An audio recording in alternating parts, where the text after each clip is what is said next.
Hello guys, welcome back to my channel. ఈరోజు అయితే టమాటా వడియాలు ఎలా పెట్టాలో చూపిస్తాను.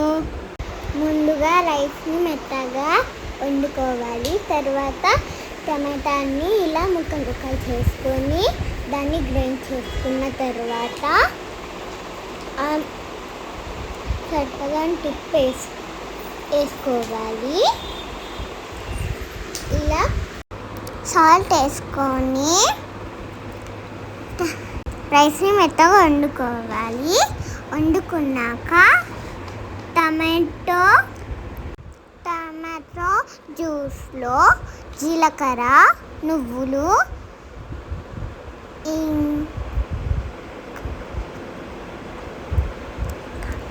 ఇంకా కారం వేసుకోవాలి. తర్వాత ఇలా కలుపుతూ ఉండాలి. కొంచెం సాల్ట్ వేసుకొని ఇలా కలుపుతూ ఉండాలి. ఇవన్నీ బాగా కలిసాక ఈ జ్యూస్ని అన్నంలో వేసుకోవాలి.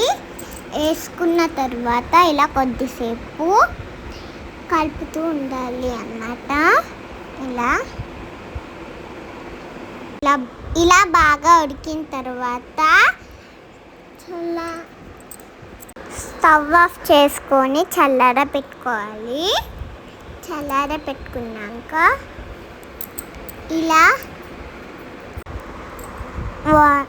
ఇలా కలుపుకున్న తర్వాత ఇలా చిన్నగా బాల్స్ చేసుకొని వాటర్లో అద్ది ఇలా ట్యాప్ చేయాలి. ఒకరోజు దీన్ని ఎండలో ఆరబెట్టేస్తే అయిపోతుంది. వాన పడుతుందని డైనింగ్ టేబుల్ మీద పెట్టాము. ఆయిల్లో ఫ్రై చేసుకొని తినేస్తున్నా. చాలా బాగుంది. లైక్ చేయండి.